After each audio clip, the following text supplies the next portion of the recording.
Hello friends, welcome to This American Girl Reads. My name is Kirsten. Before we really dive into today's topic, just a couple of quick things. First, you may hear the sound of my ceiling fan in the background of this video. Normally I try to leave it off so that it's not a distraction and it's not working against my sound quality, but it is really hot in my doll room and I just can't do it today. Which leads into, housekeeping thing number 2. Thank you so much for the kind words from so many of you when I missed my video last week due to illness. I was very, very sick. There was just no way I could film. And you may be able to tell, I am still not 100% well. My throat is still real sad. I still have a really bad cough. I'm still very sniffly. But I am feeling mentally better at the very least, and I am up and around and back to work and everything. So I'm ready to film this time, but you may notice that everything sounds a little weird. My voice might start to strain and crack at points. It is what it is. I recognize that vocal quality is something that can be really particular for folks, so don't feel bad if you need to click off because of how my voice sounds. I get it. Okay, so with those housekeeping notes out of the way, what are we doing today? Well, I want to talk about something potentially a little controversial, and that is these new journals from American Girl.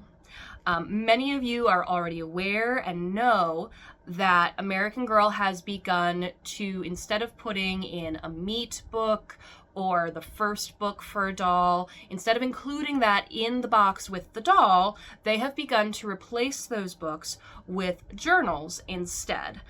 I can't remember, Covey or the twins, I believe, were the 90s twins, were the first dolls who kind of kicked off this new trend. And now we are beginning to see that they are taking the historical dolls that were on the shelves, they are temporarily essentially retiring them and then re-releasing them with an updated accessory set and a journal in the books.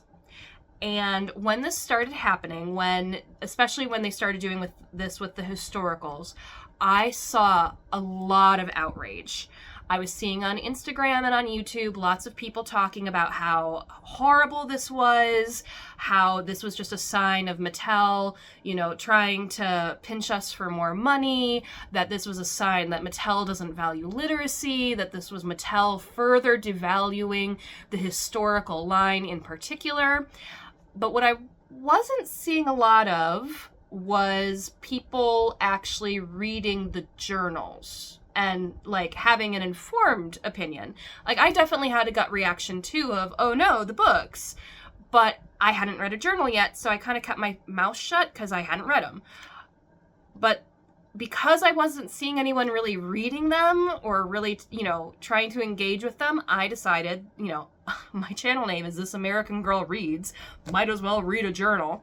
So I went ahead and Melodies is one of the journals that you can actually order separately from the doll, which I think is really wonderful, actually, because, Melody is one of the few black character dolls that American Girl currently has available. And so I think it's actually really great that her book and her story are available even if you don't want to purchase the doll or if you already have the doll. And this is I love that this is available separately. It's not true for all the dolls. Not all the historicals have the journals separately. Some do, some don't. But Melodies was one of them, and I happen to love Melody's story, so I went ahead and purchased it.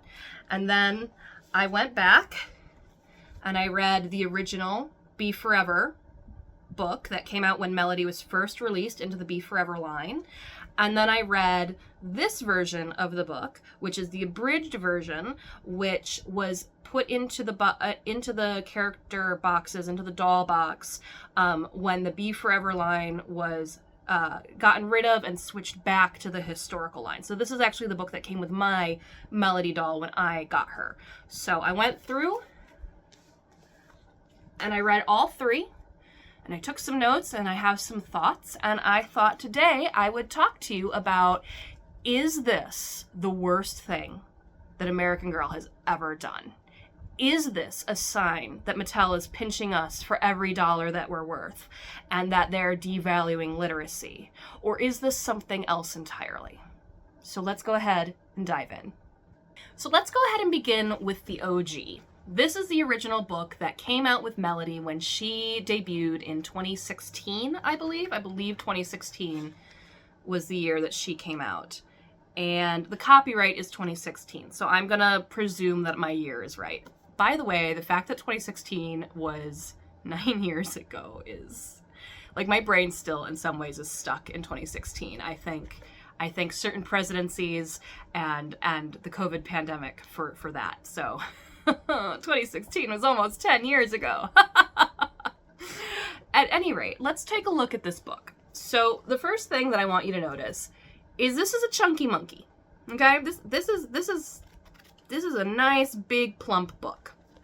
It is exactly for what's in the book itself. It's 215 pages, and then there's 2 more pages of Inside Melody's World, which is kind of like the equivalent of the looking back portions that we saw in the original version of the American Girl books back when it was Pleasant Company with the 6 books. So this is really, really thick. And the other thing that I want to point out is that this has no pictures. Okay? No pictures.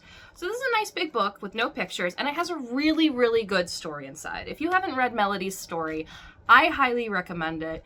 I think it is one of the better American Girl books out there that you can read. I think, of course, all the American Girl books are pretty, well, all the historical American Girl books are pretty darn good. But Melody's, I think, are a level above. They have a step up. They're really, really solid. And what you're going to find when you read this book is a lot. You're going to learn a lot about racial segregation and racial discrimination and bias, both from characters who are from the South and have experienced Jim Crow, and from characters who are in the North who haven't experienced Jim Crow law per se, but have experienced the exact same equivalent in the North. They just didn't necessarily have names for it. So Melody is from Detroit in Michigan. And so she has not experienced Jim Crow laws, but her cousin who moves up north from Birmingham partway through this book did experience it, and they exchange experiences. And one of the things you see throughout the book is we hear stories about things that have happened in the South to harm Black people, and then we get to see things that are happening in the North that are different but still harm Black people. So that's a good significant chunk of this book, is exploring Jim Crow, is exploring racial segregation. But we're also exploring protest movements. We learn about Dr. Martin Luther King Jr. in this with his talk that he did in Detroit prior to the very famous I Have a Dream speech in DC. We learn about how people are protesting and the very different ways that Black Americans are working to navigate these challenges. Some people through very direct protest, some people through trying to do their best to live their lives and not let it get to them. And that's another tension that's explored. Melody has an older sister who's very involved with the protest movement, whereas Melody's cousins, who just moved from the South, are much more invested in finding a home, getting their business started, and just moving forward. And then Melody also has an older brother who's invested in becoming a musician and using fame to drive progress for Black Americans and himself. So there's a lot of different interesting tensions that are explored and ideas explored about what does it mean to resist when you are oppressed. Okay, so that's a good chunk of this book. But then there's also just a lot of other stuff. Like we really get to know Melody's family and the different dynamics at play with them really thoroughly. We do really know her family very well by the end of book 1. We also see a little bit of school rivalry and church choir rivalry. Melody is in a church choir, and there's another girl in the church choir who often gets solos and is kind of a Mean Girl-esque at times, and so we see some of the rivalry that happens between them and then overcoming that rivalry as they find things in common. As Melody learns that the mean girl is less confident and less sure of herself than she seems, and as the mean girl learns that Melody has a lot more to her than she thought.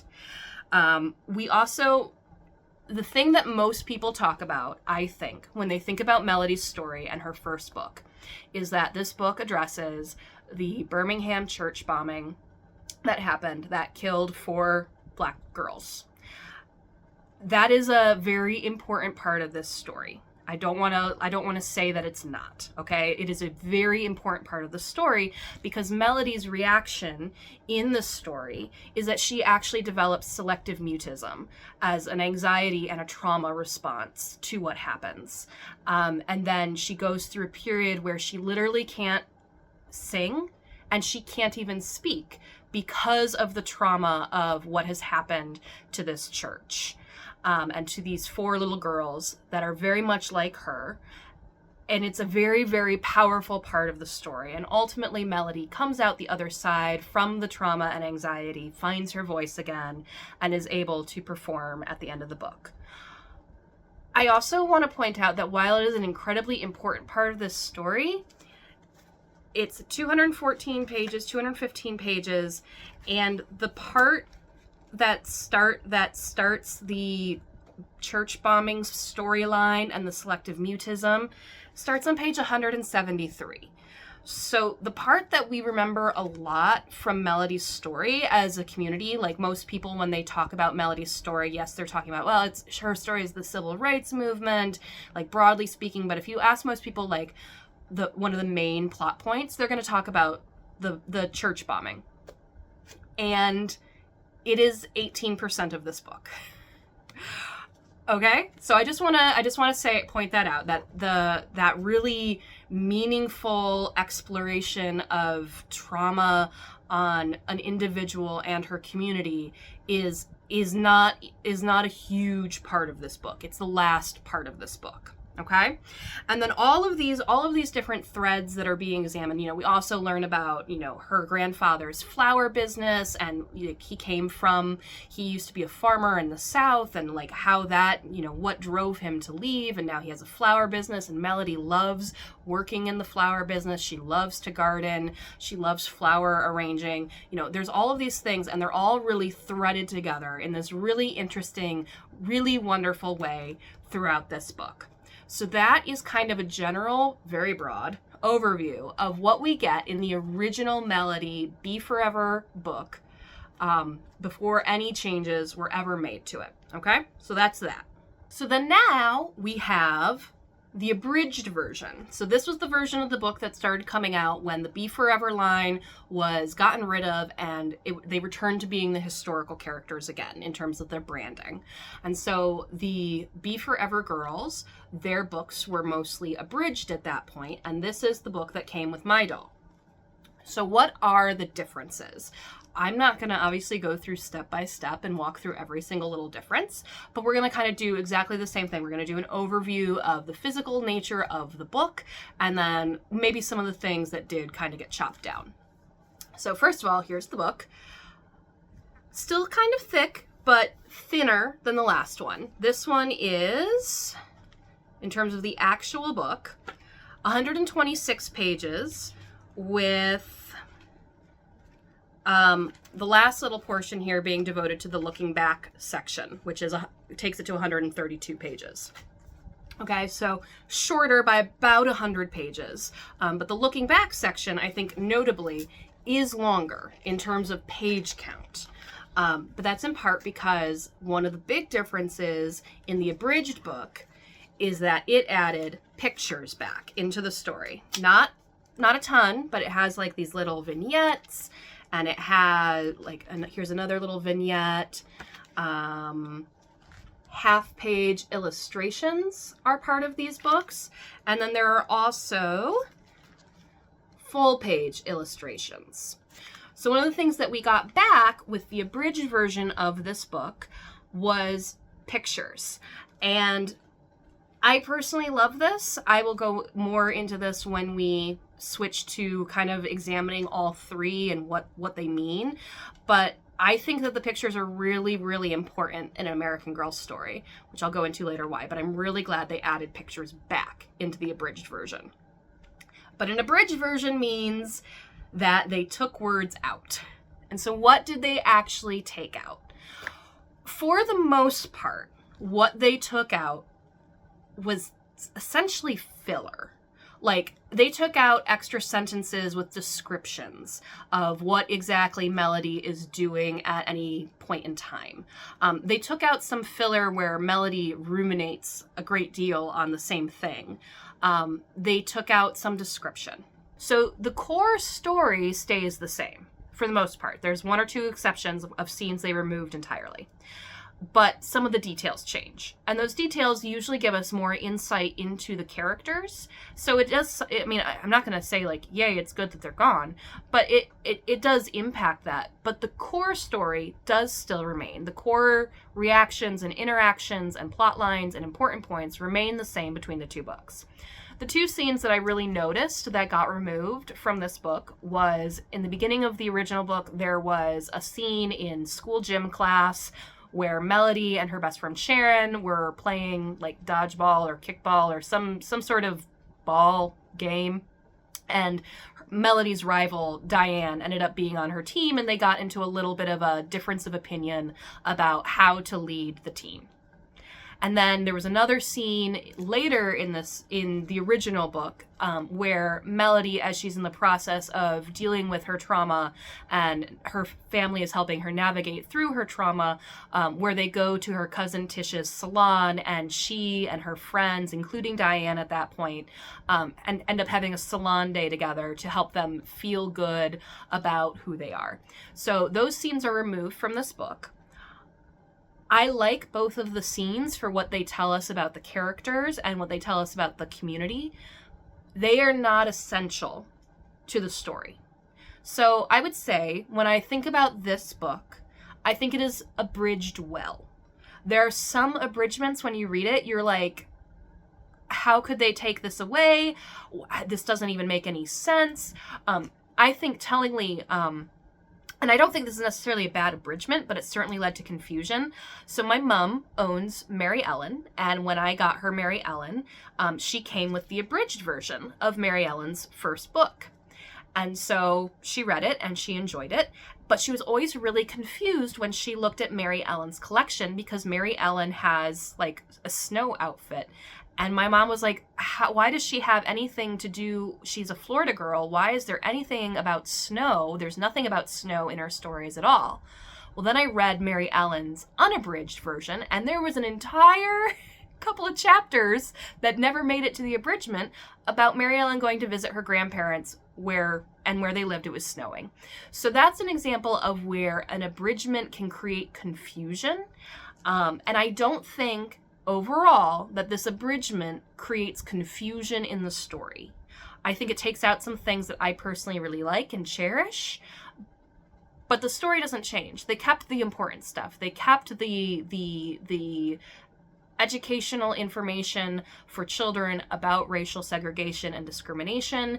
They kept the part about the church bombing and how Melody was processing it. They kept all of that. So I would say when I read this book and I compared it to the Be Forever book, it actually took me a little bit to figure out what was different because it's very, very well abridged.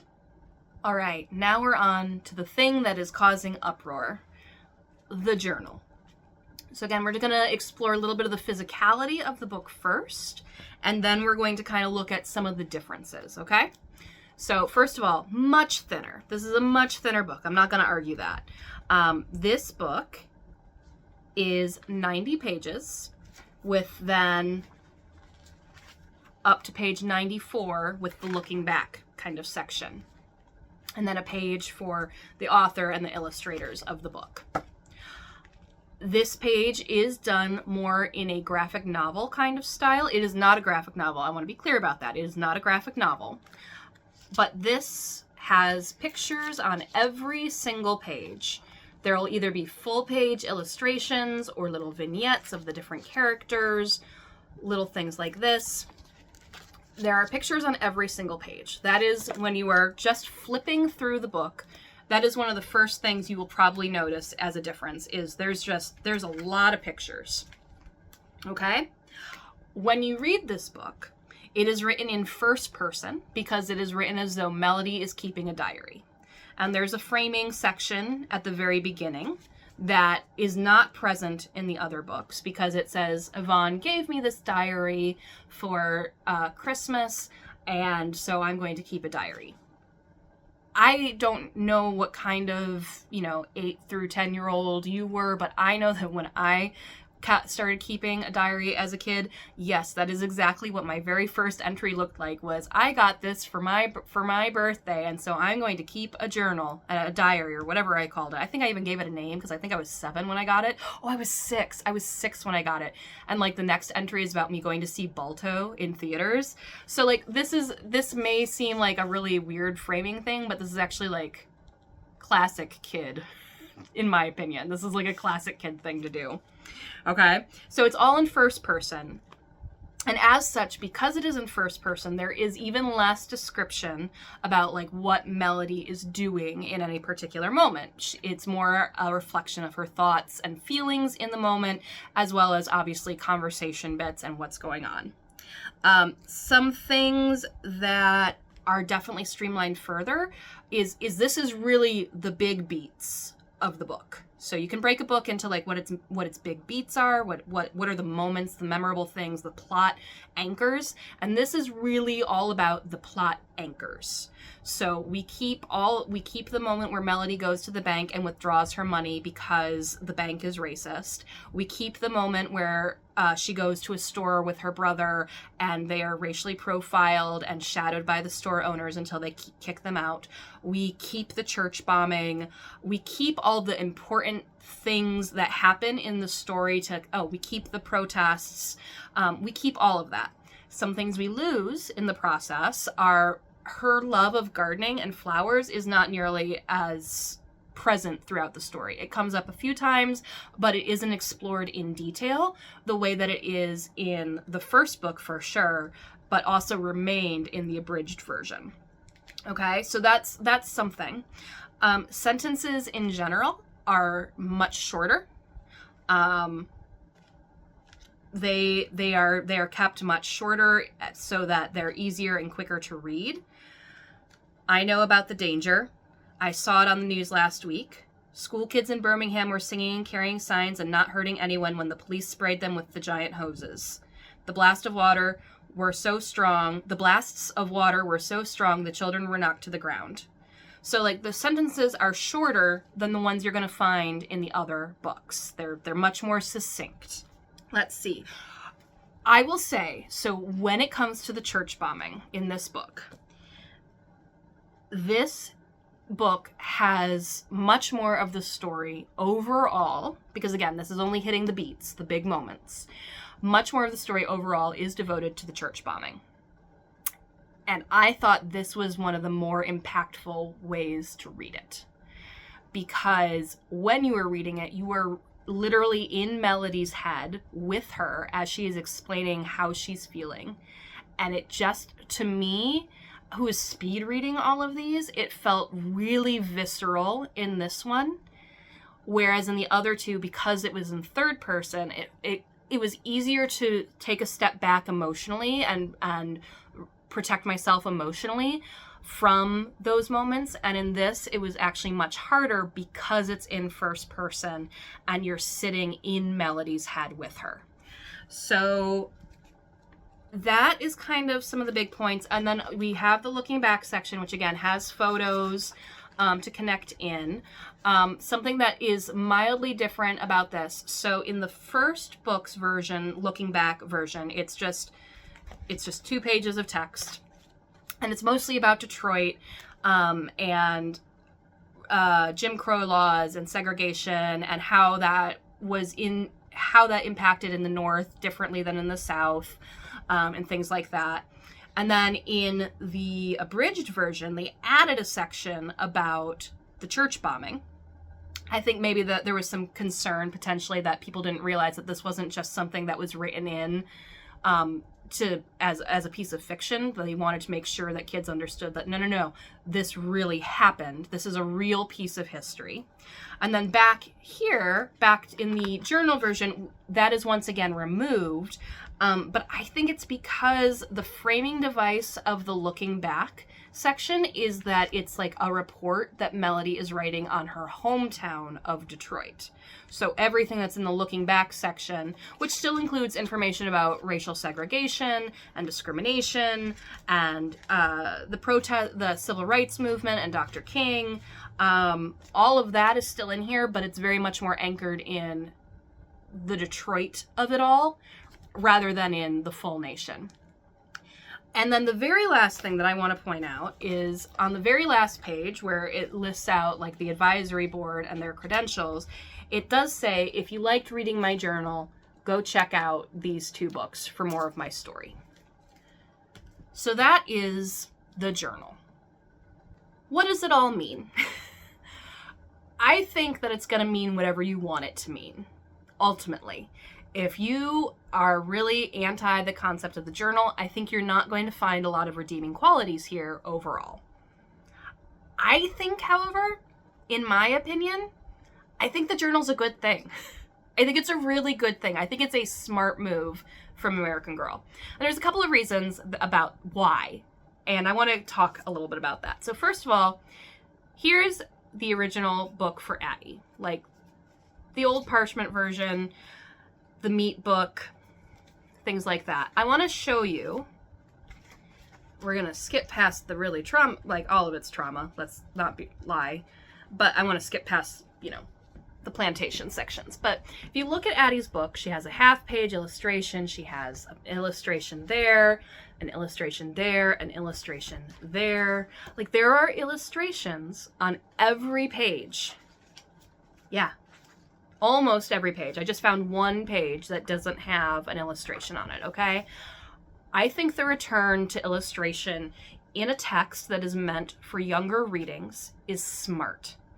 Illustrations help kids anchor where they are in the page, and it helps them understand some of the things that they're reading, especially when they're encountering words they're not familiar with, or when they're trying to imagine what a character might look like. These are things that are really, really useful in children who are developing their literacy skills. So while this does look like on the page very different than what was on the page in here, I think that stylistically, this is more of a return to the original. Now, I'm not being ignorant here, and I'm not trying to overlook the obvious. This is one book. She has 2 books in her entire series. Addie had 6 in her core series. Okay, I'm not saying that American Girl is not in many ways, shortchanging dolls like Melody and the more recent historical dolls. Okay, I'm not trying to overlook that fact. But when we're just talking about this journal, I think this is a good thing. Another thing that I think is interesting is I love this book. I love reading all the details. I think that it's really well written. I think it's really well put together. I think that the themes are really well woven throughout the entire story. And I think this would be really, really hard for a young reader. I know that there's lots of kids out there who can absolutely handle this, no problem. It's not going to faze them at all. But I was thinking about it, and I was thinking about my early literacy. And I was a late reader. I really struggled with reading for a long time. I wasn't reading for more than halfway through first grade. And then I started to read very voraciously all at once. So then my reading became very accelerated. And then I went back, and that's my understanding of my reading, was that I was very slow to develop, and then I was reading everything all at once. I mean, I probably inappropriately read Jurassic Park, like the adult book, when I was in second grade. And I could read it. I could read the words. Did I understand it? No. I mean, I understood enough of it to enjoy it, but a lot of it went right over my head. And so then I wanted to look at what was I actually reading when I was 7, 8, 9, 10, which is some of the demographics that you would expect the American Girl books to be for, because these books, when I was a kid, were marketed more towards 8-year-olds. American Girl as a whole was marketed towards 8-year-olds. So I went and looked at my childhood books because I have a bunch. Bridge to Terabithia, super yellowed and old because this book is really, really old. It's a childhood classic. Really, really wonderful book. Small print, unlike the original version of the Melody book, absolutely. But there are pictures. And not just occasionally, there's at least one or two a chapter, sometimes full illustrations. So when I remember these books, yeah, they had tiny print, much smaller print than was in this original book. But this Bridge to Terabithia is 128 pages. When you blow up the font, it's probably about the same length as that Be Forever version. And it had, I'm not going to show that picture. That's a spoiler if you somehow haven't read it. And also, like, B, trauma, because that's what we did to children in children's lit. But there's pictures throughout. My copy of the Egypt Game from when I was a kid. This one was a much thicker book. This book clocks in at 215 pages. It is still technically thinner, just in terms of size, than this book.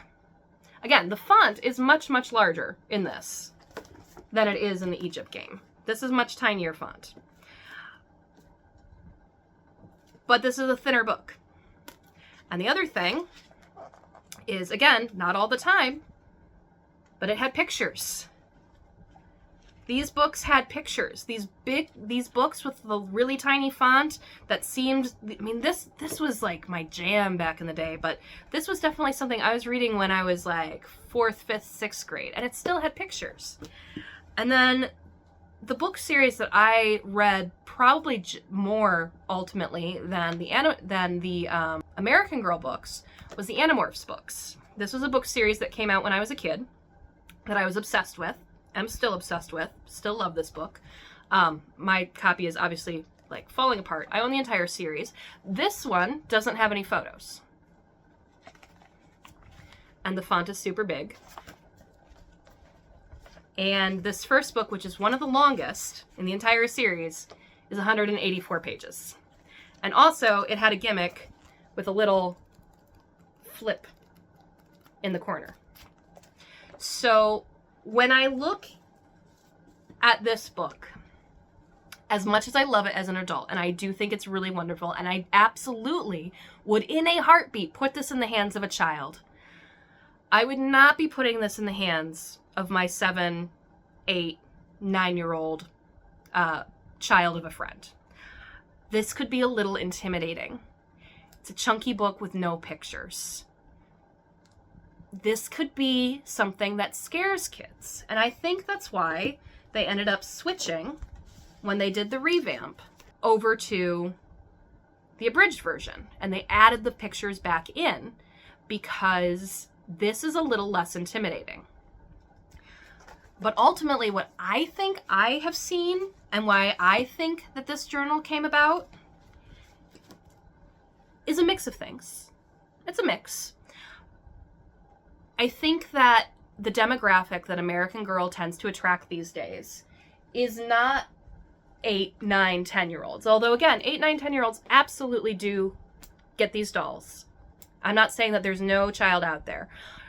But playing with dolls is becoming more something that kids do at an earlier age. So you're seeing a lot more people who have these dolls when they're 4, 5, 6, and 7. 4, 5, 6, and 7 are going to be much more drawn to a book like this. Okay? There are pictures. The sentences are nice and short and simple to understand. Melody, can you turn a little more towards the camera? You deserve to be on camera, staring. Sorry that you can't look right at it. You deserve fame and fortune. I think this is much more approachable for your average 4, 5, 6, 7-year-old these days. This has pictures that can help them understand the story. The sentences are nice and short. They can really engage. If I handed them even the abridged version, I could see, I mean, a 4-year-old certainly is going to kind of bounce off this. They're not really going to engage in this. They might look at the pictures, but then they're going to set it aside. This is going to capture more attention, and they're going to be more interested in maybe asking a parent to read it to them, or if they are a beginning reader, trying it themselves. The other thing that I am seeing, and I'm going to put a little disclaimer in this, okay? I'm not a parent.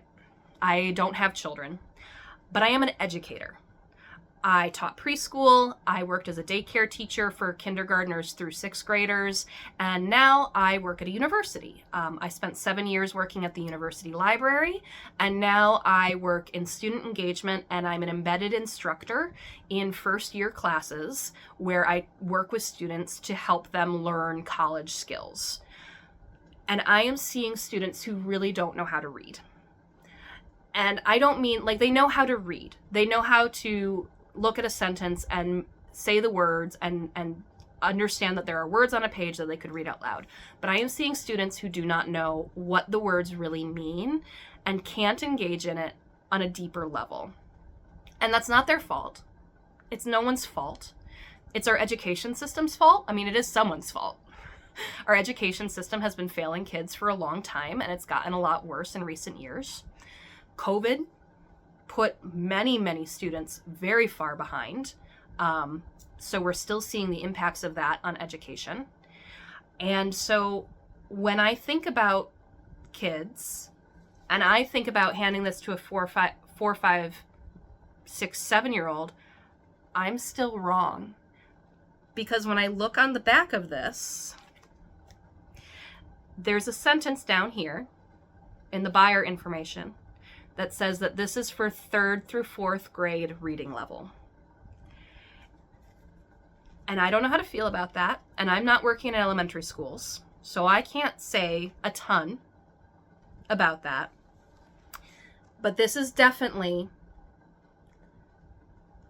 you're right. I think in some ways you're right, that this is reading younger than we would anticipate. But I don't think that that's a bad thing, because I don't think it's Mattel saying that our kids are dumb or devaluing the historical line or trying to draw people away from it. I think it's Mattel going, our kids can't read the books that we were writing, and we need to give them something that actually can capture their attention.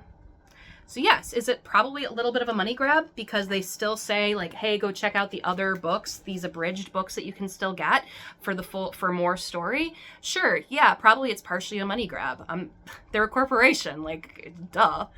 But I think it's also partially that this is the kind of book that kids can read right now. This is considered 3rd to 4th grade reading level. And I don't think that they slapped that on there willy-nilly and said, it's a guess.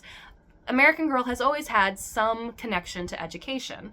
And I think educators and people who figure out reading levels determine that this is 3rd or 4th grade reading level, which makes sense because these dolls, even though I see them mostly in the hands of 4, 5, 6, 7-year-olds, are marketed towards 8-year-olds, which is 3rd grade in a lot of cases, late 2nd, 3rd grade.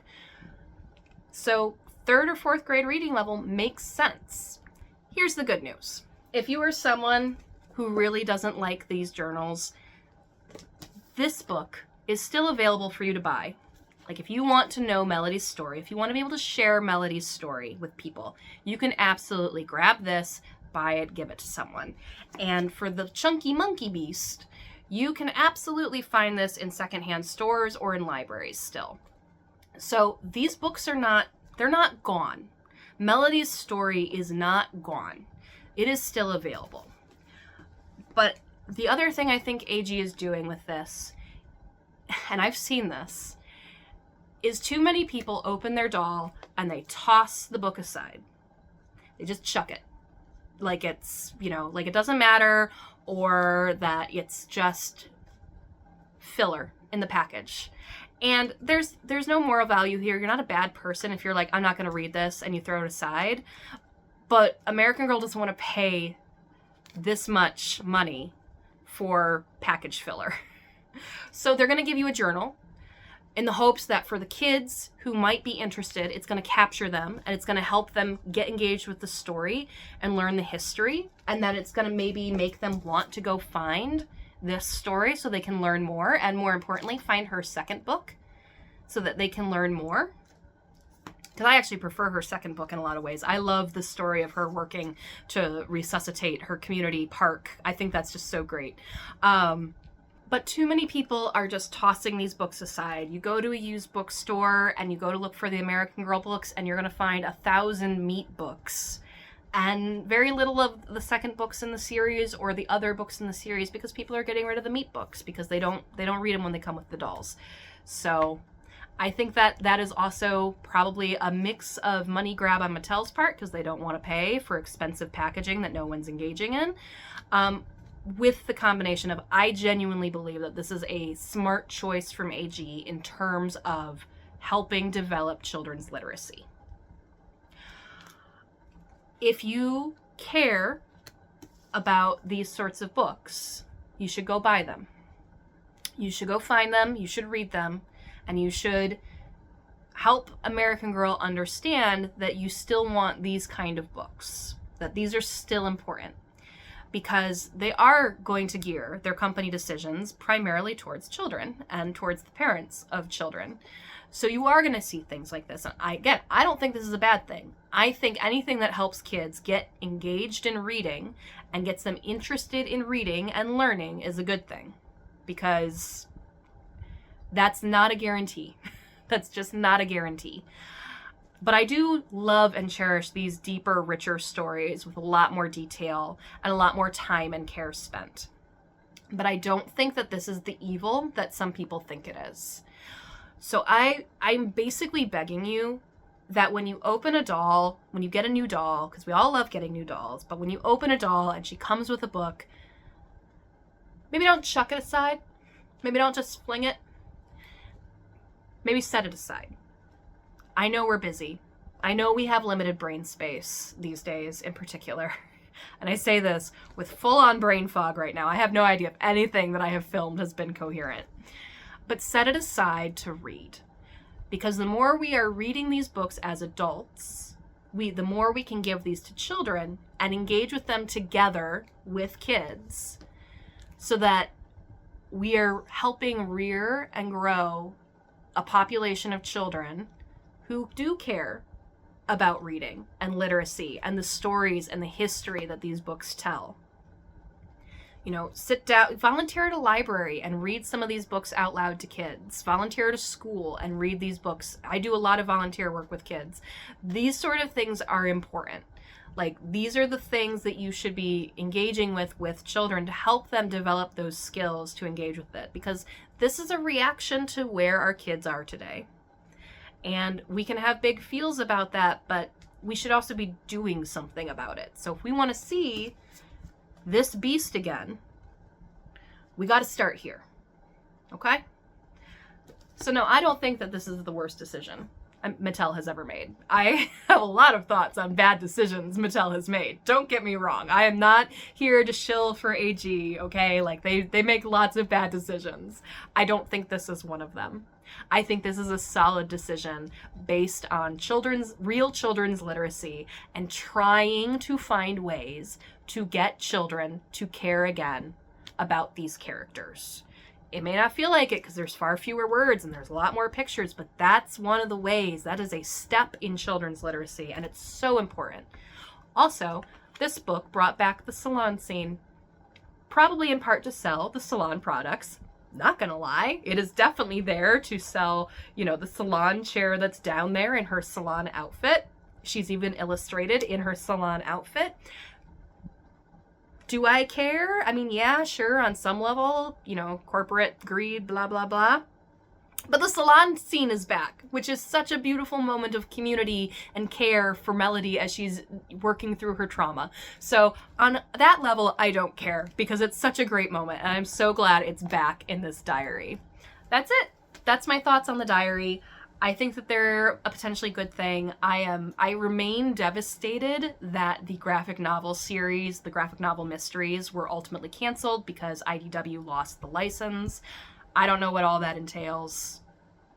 I don't know if AG pulled the license, if IDW turned down the license. I don't know what happened there, but I remain devastated that those graphic novels will not be coming out anymore, because that Julie one was so good and so smart and so well done, that I really think it could have been a very important turning point in American Girl books. But I think that this is not a bad thing and can ultimately help connect people to the characters some more. I would encourage you that if you do feel like you have strong opinions on this, I would encourage you to actually read it. Because again, the reason I put together this video was because so many people had big opinions and hadn't actually read the books. So, like, sometimes we got to do a little bit of work to have an informed opinion.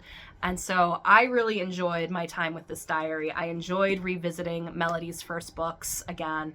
And now I think I'm going to go read her original second book, Unabridged, and then read the abridged version, just because there's some good stuff in there and I think it's really interesting. And Melody is one of my favorites, and so why wouldn't I read her books? They're so good. They're really, like, probably top five of the character books, for sure, I think, probably. All right, thank you so much for joining me here today.